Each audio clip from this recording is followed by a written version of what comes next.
यो भिडियोमा हामीले डिसेन्ट्रलाइज एक्सचेन्जमा कसरी टोकन्सहरू स्वाप गर्ने ट्रेड गर्ने भन्ने कुरामा चाहिँ डिस्कस गर्न गइरहेका छौं र हामीले रेफरेन्सको लागि पाइलोन इको टोकनलाई लिनेछौं।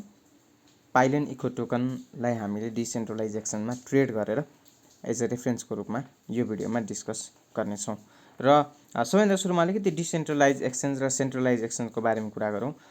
सेन्ट्रलाइज एक्सचेन्ज भनेको कुनै एउटा चाहिँ कम्पनीले गभर्न गरेको हुन्छ, जस कारणले गर्दाखेरि त्यसमा हामीले जति ट्रेड गर्छौं त्यसमा हामीले पूर्ण रूपमा आफ्नो सेक्युरिटी अर्थात् प्राइभेसी पाउँदैनौँ, किनभने त्यो कुराको एक्सेस त्यो कम्पनीसँग पनि हुन्छ हैन। त्यो भएको कारणले गर्दाखेरि त्यहाँनिर चाहिँ अलिकति प्राइभेसी र सेक्युरिटीको डर हुन्छ। भोलिको दिनमा कुनै कारणले त्यो एक्सचेन्ज ह्याक भयो अथवा केही रिजनले गर्दा केही भयो भने हामीले आफ्नो एसेट गुमाउनु पर्ने हुन सक्छ। र डिसेन्ट्रलाइज एक्सचेन्ज भनेको एउटा यस्तो एक्सचेन्ज हो जहाँ चाहिँ कुनै पनि सेन्ट्रल बडीले गभर्न गरेको हुँदैन र त्यो चाहिँ जुन स्मार्ट कन्ट्र्याक्ट हुन्छ त्यसको आधारमा एक्जिक्युसन हुन्छ र त्यो भएको कारणले गर्दाखेरि कुनै पनि ट्रेडरको चाहिँ आफ्नो एसेट प्रति उसको 100% सेक्युरिटी र प्राइभेसी हुन्छ। So that is the reason सबैभन्दा बढी अहिले चाहिँ सेन्ट्रलाइज एक्सचेन्ज भन्दा डिसेन्ट्रलाइज एक्सचेन्जमा चाहिँ ट्रेडरहरू इन्भेस्टरहरू सिफ्ट भएको रिजन चाहिँ त्यो हो। त्यो रिजनले गर्दा चाहिँ सिफ्ट भएका छन् र आजको यो भिडियोमा मैले तपाईहरुलाई डिसेन्ट्रलाइज एक्सचेन्ज एउटा एक्जाम्पलको लागि प्यानकेक स्वाप एक्सचेन्जमा चाहिँ मैले तपाईहरुलाई कसरी ट्रेड गर्ने अर्थात् कसरी स्वाप गर्ने भन्ने कुरा डिस्कस गर्न गइरहेको छु। सो त्यसको लागि तपाईहरु ट्रस्ट वालेटमा जानुस्। ट्रस्ट वालेटमा गइसकेपछि ट्रस्ट वालेट कसरी सेटअप गर्ने र यसमा कसरी पाइलोन इको टोकन एड गर्ने भन्ने कुरा मैले लास्ट भिडियोमा तपाईहरुलाई जानकारी दिइसकेको छु। यदि तपाईहरुले ट्रस्ट वालेट एड गर्नुभएको छैन भने त्यो भिडियो अगाडि हेर्न तपाईहरुलाई म रिक्वेस्ट गर्न चाहन्छु। र ट्रस्ट वालेट एड गरिसकेपछि अब सबैभन्दा सुरुमा तपाईहरुले यहाँनिर चाहिँ डी एप्स भन्ने देख्नुहुन्छ। यो भनेको डिसेन्ट्रलाइज एप्सहरु हो हैन। अब यसमा गएर तपाईहरुले के गर्न सक्नुहुन्छ त सबैभन्दा सुरुमा यहाँ गएर तपाईहरुले प्यानकेक स्वाप सर्च गर्नुस्। सर्च गर्दाखेरि प्यानकेक स्वाप यसरी मेरो यहाँनिर आइसकेको छ। यसरी प्यानकेक स्वाप सर्च गर्नुस्। प्यानकेक स्वाप सर्च गरिसकेपछि अब यहाँनिर चाहिँ तपाईको के हुन्छ त भन्दाखेरि स्वापमा जानुस्। अहिले मेरो वालेट यहाँनिर कनेक्ट भइसकेको छ है। यसलाई म फेरि एक्चुअली डिस्कनेक्ट गरेर देखाउँछु। सो यो वालेट यस्तो किसिमको तपाईको ड्याशबोर्ड अपियर हुन्छ सबैभन्दा सुरुमा। सो यसको लागि तपाईले के गर्नुस् आफ्नो वालेटलाई कनेक्ट गर्नुस्। अब ट्रस्ट वालेटलाई कनेक्ट गर्नुस् हैन, किनभने हामी ट्रस्ट वालेटबाटै आएका छौं। सो त्यो भएको कारणले गर्दाखेरि अब तपाईको ट्रस्ट वालेट र प्यानकेक स्वाप कनेक्ट भयो। अब कनेक्ट भइसकेपछि यहाँनिर तपाईले हेर्न सक्नुहुन्छ बीएनबी भनेर देखाएको छ। यो भनेको बाइनेन्स कोइन हो। मसँग अलिकति यसको ब्यालेन्स छ। सो त्यो भएको हुनाले माथिपट्टि ब्यालेन्समा पनि सर्टेन ब्यालेन्स देखाएको छ र तलपट्टि करेन्सी सर्च गर्नु पर्यो हैन। अब करेन्सी सर्च गर्नको लागि यहाँनिर चाहिँ अब मैले के स्वाप गर्दैछु त भन्दाखेरि पाइलोन इको टोकन स्वाप गर्दैछु हैन।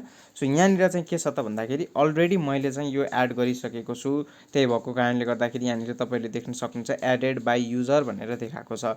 सो एडेड बाइ युजर भनेर यहाँनिर पाइलोन इको टोकन देखायो। अब यदि तपाईहरुले एड गर्नुभएको छैन भने यहाँनिर चाहिँ पाइलोन इको टोकन भनेर सर्च गर्नुभयो भने यहाँनिर चाहिँ तपाईहरुले के गर्न सक्नुहुन्छ त इम्पोर्ट गर्न सक्नुहुन्छ है।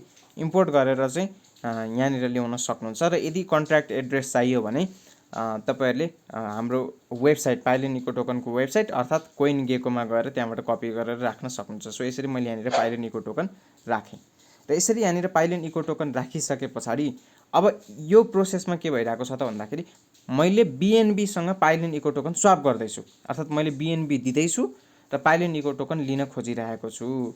अब यहाँनिर चाहिँ म कति पाइलोन इको टोकन लिउँ त भन्दाखेरि 10 पाइलोन इको टोकन लिन्छु है। 10 पाइलोन इको टोकन लिन्छु। 10 पाइलोन इको टोकन लिँदाखेरि मेरो कति ब्यालेन्स बीएनबी खर्च हुने रहेछ 0.014742 अर्थात् अब यो कुन रेटमा पाइरहेको छ भन्दाखेरि तपाईले यहाँनिर देख्न सक्नुहुन्छ 0.0014718 बीएनबी पर पी टिकन भनेको अब बीएनबी को अहिलेको करेन्ट रेट भनेको 496 जति छ। यसलाई चाहिँ तपाईले मल्टिप्लाई गर्नुस् 0.00147 गर्दाखेरि लगभग 73 सेन्ट हैन $0.73 हाम्रो मार्केट प्राइस परिरहेको छ पर पाइलोन टोकन पर इको टोकन पर पाइलियन इको टोकन हैन। सो डलरमा कति परिरहेको रहेछ $0.73 अर्थात् 73 सेन्ट्स। यो चाहिँ मैले आफै क्याल्कुलेट गरेको, किन वान बाइनेन्स कोइनको चाहिँ तपाईँको भ्यालु 496 अहिले करेन्ट मार्केट प्राइस,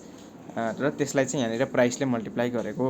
सो अब मैले यहाँनिर चाहिँ के गर्छु त, स्वाप गर्छु। यसरी स्वाप गरिसके पछाडि स्वाप भन्दा तल तपाईँले हेर्न सक्नुहुन्छ यहाँनिर चाहिँ लिक्विडिटी प्रोभाइडर फी भनेर दिएको छ। जस्तै यहाँनिर मैले बिएनबी दिइरहेको छु, बिएनबी मैले दिए बापत पिटिएन मैले लिन खोजिरहेको छु भने मेरो बिएनबी लिएर पाइलियन इको टोकन दिने मान्छे त कोही छ, त्यहाँ कसैले लिक्विडिटी प्रोभाइड गरिरहेको छ हैन। सो उसले लिक्विडिटी प्रोभाइड गरे बापत यहाँनिर चाहिँ लिक्विडिटी प्रोभाइडर फी लाग्छ, जुन चाहिँ 0.25% हुन्छ, र 0.17% चाहिँ यदि जसले लिक्विडिटी प्रोभाइड गरेको हुन्छ उसले चाहिँ त्यो फी लान पाउँछ।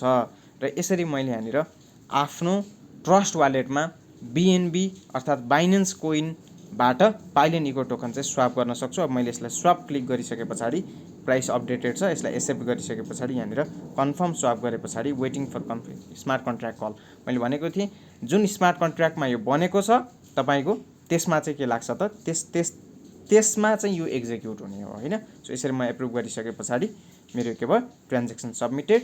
अब यो चाहिँ हामीले यहाँनिर भ्यू1 BSC स्क्यान भनेको छ, यो भनेको हाम्रो स्मार्ट कन्ट्र्याक्टमा हामीले हेर्न सक्छौँ। अब यसरी चाहिँ यहाँनिर पेन्डिङ भनिरहेको छ। सो केही टाइममा हाम्रो यो चाहिँ तपाईँको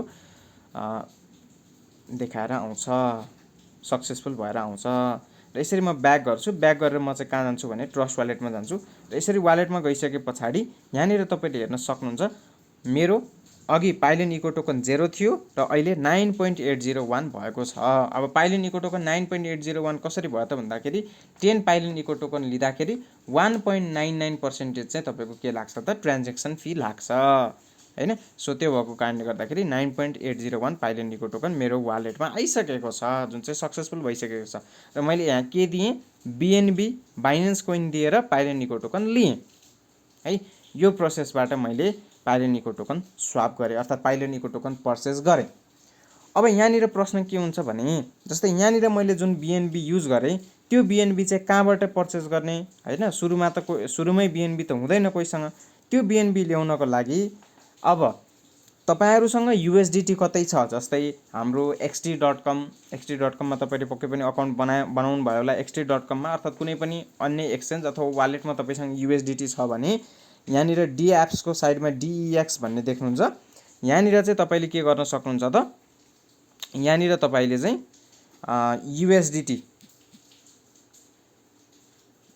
युएसडीटी तपाईले चाहिँ लिएर बिएनबी मा कन्भर्ट गरेर यसरी चाहिँ तपाईले स्वाप पनि गर्न सक्नुहुन्छ यदि युएसडीटी छ भने है। युएसडीटी यहाँ ल्याएर अब युएसडीटी छैन, अब डाइरेक्ट बिएनबी किन्नु पर्ने छ अर्थात् सकेसम्म नेप्लिज रुपिसबाटै किन्न पाए हुन्थ्यो भन्ने छ भने सबैभन्दा त्यसको लागि बेस्ट प्रोसेस भनेको तपाईहरु बाइनेन्समा जानुस् हैन। बाइनेन्समा तपाईले अकाउन्ट क्रिएट गर्नुपर्ने हुन्छ। बाइनेन्समा गइसके पछाडि यस्तो किसिमको ड्याशबोर्ड अपियर हुन्छ।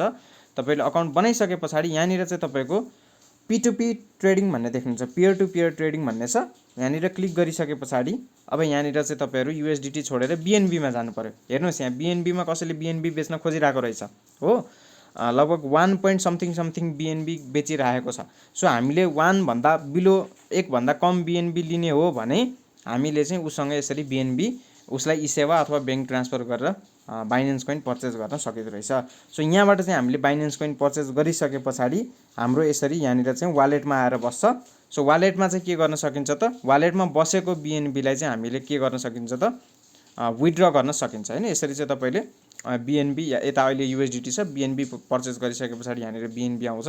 यसलाई चाहिँ तपाईले विथड्र गरेर कुन एड्रेसमा विथड्र गर्ने हो, यसरी विथड्र बिएनबी गरेर विथड्र एड्रेस यो विथड्र गरिसके पछाडि यसलाई कहाँ लगेर डिपोजिट गर्ने हो त भन्दाखेरि ट्रस्ट वालेटमा लगेर डिपोजिट गर्ने हो। सो बिएनबी को रिसिभमा गएर चाहिँ हामीले यो एड्रेस कपी गरेर बाइनेन्समा विथड्रमा लगेर हाल्नु पर्यो। बाइनेन्समा कहाँ लगेर हाल्नु पर्यो, विथड्रमा लगेर हाल्नु पर्यो है। सो यसरी चाहिँ हामीले बिएनबी बाइनेन्समा किनेर ट्रस्ट वालेटमा लान सक्छौं। र ट्रस्ट वालेटमा लैसके पछाडि चाहिँ हामीले जुन यतापट्टि बिएनबी छ र माथिपट्टि तपाईले हेर्नुभयो भने स्मार्ट चेन छ, तलपट्टि हेर्नुभयो भने बिएनबी छ, माथिपट्टि हेर्नुभयो भने स्मार्ट चेन छ। अब हामीले प्यानकेक स्वापमा ट्रेडिङ गर्दा चाहिने भनेको चाहिँ स्मार्ट चेन हो है। सो अब तपाईँले जस्तै तपाईँसँग बिएनबी छ होइन, अब यो बिएनबीलाई स्मार्ट चेनमा लाँदाखेरि यो इक्विभ्यालेन्ट हुन्छ, यसमा केही पनि फी लाग्दैन। तपाईँसँग जति छ त्यति चाहिँ तपाईँले मजाले स्वाप गर्न सक्नुहुन्छ। जस्तै अब अहिले मसँग स्मार्ट चेन छ, यसलाई म पहिला बिएनबीमा स्वाप गर्छु। बिएनबीमा यसरी स्वाप गरेर त्यस पछाडि चाहिँ मैले स्मार्ट चेनमा फेरि स्वाप गरेँ भने स्वाप गर्न सक्छु। सो यसरी चाहिँ तपाईँले बिएनबी आइसके पछाडि यसलाई चाहिँ डेस्कमा गएर स्वापमा गएर चाहिँ यो स्मार्ट चेन यो चाहिँ तपाईँको बिएनबीलाई स्मार्ट चेनमा स्वाप गरेर स्वाप गर्नुभयो भने तपाईँको वालेटमा स्मार्ट चेनमा आएर बस्छ। सो स्मार्ट चेनमा आइसके पछाडि तपाईँले चाहिँ के गर्न सक्नुहुन्छ त, त्यही डी एप्समा गएर तपाईँले चाहिँ प्यानकेक स्वापमा गएर चाहिँ यसरी आफूसँग भएको बिएनबी चाहिँ तपाईँले के गर्न सक्नुहुन्छ त, आफूसँग भएको बिएनबीलाई तपाईँले यसरी चाहिँ पाइलोन इको टोकनसँग स्वाप गर्न सक्नुहुन्छ है। ल यो चाहिँ स्वाप गर्ने तरिका भयो है। अब तपाईँलाई फेरि कहिलेकाहीँ चाहिँ आफूसँग भएको पिइटिएन पाइलोन इको टोकन चाहिँ फेरि बेच्नु मन लाग्यो होइन, बेच्नु मन लाग्यो भने तपाईँले के गर्न सक्नुहुन्छ त, पिइटिएन बेचेर म बिएनबी लिन्छु भन्न पनि सक्नुहुन्छ। त्यसको लागि माथिपट्टि पिइटिएन राख्नु पऱ्यो। यसरी यो बिचको चाहिँ जुन एरो छ यसलाई क्लिक गर्नुभयो भने तलमाथि हुन्छ, माथिपट्टि पाइलोन इको टोकन राखेर तलपट्टि बिएनबी राख्नुभयो भने अब तपाईँसँग भएको पाइलोन इको टोकन चाहिँ बिएनबीसँग स्वाप हुन्छ। अर्थात् तपाईँले पाइलोन इको टोकन आफ्नो भएको बेच्नुहुन्छ, बिएनबी लिनुहुन्छ। सो यसरी चाहिँ तपाईँले यो डिसेन्ट्रलाइज एक्सचेन्ज प्यानकेक स्वाप, र यो प्यानकेक स्वाप भनेको चाहिँ जेनरली बाइनेन्स स्मार्ट चेनमा बनेका टोकन्सहरूको स्वाप गर्ने भएको हुनाले चाहिँ हाम्रो पनि पाइलोन इको टोकन बाइनेन्स स्मार्ट चेनमा बनेको हुनाले हामीले यसमा इजिली यो डिसेन्ट्रलाइज एक्सचेन्जमा चाहिँ पाइलोन इको टोकन र बाइनेन्स कोइन बिएनबी स्वाप गर्न सक्छौँ। र यसमा तपाईँहरूले यदि तपाईँहरूसँग बाइनेन्स युएसडी अर्थात् पाइलोन इको टोकन चाहिँ अलिकति ठुलो अमाउन्टमा छ भने तपाईँहरूले एड लिक्विडिटी गरेर यसरी लिक्विडिटी राखेर पनि, अब के को लिक्विडिटी दिने हो, तपाईँले पाइलोन इको टोकनको लिक्विडिटी दिने हो कि अर्थात् बाइनेन्स कोइनको लिक्विडिटी दिने हो, त्यो लिक्विडिटी चाहिँ राखेर तपाईँहरूले हरेक ट्रान्ज्याक्सनमा अलिअलि अर्निङ पनि गर्न सक्नुहुन्छ। सो यदि तपाईँहरूसँग ठुलो अमाउन्टमा पाइलोन इको टोकन अर्थात् बाइनेन्स युएसडी अर्थात् बिएनबी बाइनेन्स कोइन छ भने तपाईँहरूले चाहिँ के गर्न सक्नुहुन्छ त, लिक्विडिटी राख्न सक्नुहुन्छ।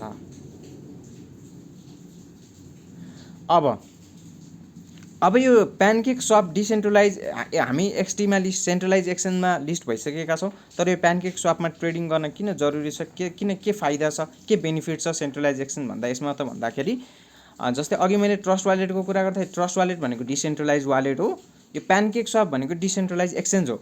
सो xt.com भन्दा यसमा चाहिँ प्राइभेसी र सेक्युरिटीको हिसाबले दिस वान इज बेटर होइन। यसमा चाहिँ आफ्नो एसेट्सप्रति जति मेरो सम्पत्ति छ, डिजिटल एसेट छ, त्यो प्रति मेरो फुल कन्ट्रोल, फुल सेक्युरिटी, फुल चाहिँ प्राइभेसी हुन्छ। तर एक्सटीमा भएको बेलामा चाहिँ त्यति बेला मेरो फुल सेक्युरिटी अर्थात् कन्ट्रोल हुँदैन। सो आजकल अहिलेको टाइममा चाहिँ सेन्ट्रलाइज एक्सचेन्ज भन्दा बढी डिसेन्ट्रलाइज एक्सचेन्जमा चाहिँ बढी फोकस हुनुको रिजन चाहिँ यो हो। र यसरी चाहिँ तपाईँहरूले डिसेन्ट्रलाइज एक्सचेन्जमा ट्रेड गर्न सक्नुहुन्छ। सबैभन्दा सुरुमा बिएनबीको एरेन्जमेन्ट गर्नको लागि तपाईँहरूले यदि तपाईँहरूसँग युएसडिटी छ भने त यही ट्रस्ट वालेटकै डेस्कमा गएर चाहिँ यसरी चाहिँ युएसडिटी दिएर बिएनबी लिएर चाहिँ स्वाप गर्न सक्नुहुन्छ। यहाँनिर यसरी चाहिँ तपाईँको युएसडिटी दिएर तलपट्टि बिएनबी लिएर स्वाप गर्न सक्नुहुन्छ होइन। यसरी चाहिँ अब यदि तपाईँहरूसँग युएसडिटी छैन भने तपाईँहरूले बाइनेन्समा गएर P2P मार्फत बिएनबी पर्चेस गरेर चाहिँ यहाँ ट्रस्ट वालेटमा ल्याएर त्यो बिएनबीलाई चाहिँ स्मार्ट चेनमा, पहिला बिएनबी मात्र भएर भएन, बिएनबीलाई चाहिँ के गर्नु पऱ्यो, स्मार्ट चेनमा चाहिँ के गर्नु पऱ्यो त, स्वाप गर्नु पऱ्यो। स्मार्ट चेनमा स्वाप गरिसके पछाडि अनि हामी डिसेन्ट्रलाइज एक्सचेन्ज प्यानकेक स्वापमा गएर चाहिँ के गर्न सकिन्छ त, मजाले बिएनबी बाइनेन्स कोइन र पाइलोन इको टोकन चाहिँ स्वाप गर्न सकिन्छ। सो यसरी चाहिँ तपाईँहरूले डिसेन्ट्रलाइज एक्सचेन्ज अर्थात् प्यानकेक स्वापमा तपाईँहरूले हाम्रो पाइलियन इको टोकन र बाइनेन्स कोइनलाई स्वाप गर्न सक्नुहुन्छ। र यदि तपाईँहरूसँग बाइनेन्स कोइन अर्थात् चाहिँ तपाईँको पाइलियन इको टोकन ठुलो अमाउन्टमा छ भने तपाईँहरूले लिक्विडिटी राखेर पनि त्यहाँबाट सर्टेन अमाउन्ट अर्थात् सर्टेन पर्सेन्टेज चाहिँ अर्न गर्न सक्नुहुन्छ। सो यो तरिकाले तपाईँहरूले बेनिफिट लिन सक्नुहुन्छ। अब अर्को बेनिफिट के छ भने जस्तै अहिले हामीले यहाँनिर क्यालकुलेट गर्दाखेरि $0.73 अर्थात् 73 सेन्ट्स थियो यहाँको प्राइस होइन, यहाँको डिसेन्ट्रलाइज एक्सचेन्जको प्राइस। अब हामी XT.com मा जाउँ। XT.com मा गइसके पछाडि यहाँनिर तपाईँले देख्न सक्नुहुन्छ। अब मार्केटमा गइसके पछाडि यहाँनिर मैले फेभरेटमा राखेको छु। मार्केटमा तपाईँले हेर्नुभयो भने पाइलियन इको टोकन 0.71 मा चलिरहेको छ। सो 0.71 र 0.73 मा त्यहाँनिर चाहिँ हाम्रो प्राइसमा चाहिँ डिफ्रेन्स छ, 2 सेन्ट डिफ्रेन्स छ। सो यस्तो किसिमको प्राइसको डिफ्रेन्स भयो भने तपाईहरूले चाहिँ एउटा एक्सचेन्जमा किनेर अर्को एक्सचेन्जमा लगेर बेच्न सक्नुहुन्छ। जस्तै यहाँनिर चाहिँ तपाईँहरू चाहिँ 0.71 भइसके पछाडि 2 सेन्टको डिफ्रेन्स भयो। अब अलिकति बढी सेन्ट 5-6 सेन्टको डिफ्रेन्स छ होइन, 10 सेन्ट 12 सेन्टको डिफ्रेन्स छ भने तपाईँहरूले चाहिँ यहाँबाट बाई गर्ने, यहाँबाट पाइलियन इको टोकन बाई गर्ने र त्यस पछाडि यहाँ आफूसँग भएको पाइलियन इको टोकन चाहिँ जस्तै यहाँनिर मसँग वालेटमा भएको पाइलियन इको टोकन, वालेटमा भएको मेरो पाइलियन इको टोकन यसरी चाहिँ मैले यो पाइलियन इको टोकनलाई विथड्र गरेर मैले कहाँ लान्छु त, ट्रस्ट वालेटमा लान्छु र ट्रस्ट वालेटमा लैसके पछाडि चाहिँ के गर्छु त, प्यानकेक स्वापमा बेच्छु। प्राइसको डिफ्रेन्स जस्तै यहाँनिर चाहिँ 70 सेन्ट, वहाँनिर चाहिँ तपाईँको 80-85 सेन्ट भयो भने मैले यहाँ किनेर त्यहाँ लगेर बेच्दाखेरि मलाई 10-12 सेन्टको डिफ्रेन्स पनि के हुन्छ त, मैले एउटा ट्रेडमा बेनिफिट लिन सक्छु अर्थात् प्रफिट लिन सक्छु। त्यस्तो किसिमको ट्रेडिङलाई चाहिँ टेक्निकल्ली आर्बिट्राज भनिन्छ होइन। र अहिले हाम्रो 2 सेन्टको डिफ्रेन्स छ, कुनै समयमा अलिकति बढी डिफ्रेन्स मैले पाएको देखेँ भने मैले चाहिँ आर्बिट्राजको एउटा इक्जाम्पल पनि तपाईँहरूलाई एउटा भिडियो मार्फत जानकारी दिनेछु। र अहिलेको लागि यति नै। सो यो भिडियोमा हामीले डिसेन्ट्रलाइज एक्सचेन्जमा कसरी ट्रेड गर्ने, प्यानकेक स्वापलाई विशेष गरेर त्यहाँ चाहिँ हामीले कसरी आफ्नो टोकन लाई चाहिँ BNB कोइनसँग कसरी स्वाप गर्ने भन्ने कुरामा चाहिँ डिस्कस गऱ्यौँ। होपफुली यो भिडियो तपाईँलाई हेल्पफुल हुन्छ होला। कस्तो लागेको छ प्रतिक्रिया दिनु होला, फिडब्याक दिनु होला। Thank you.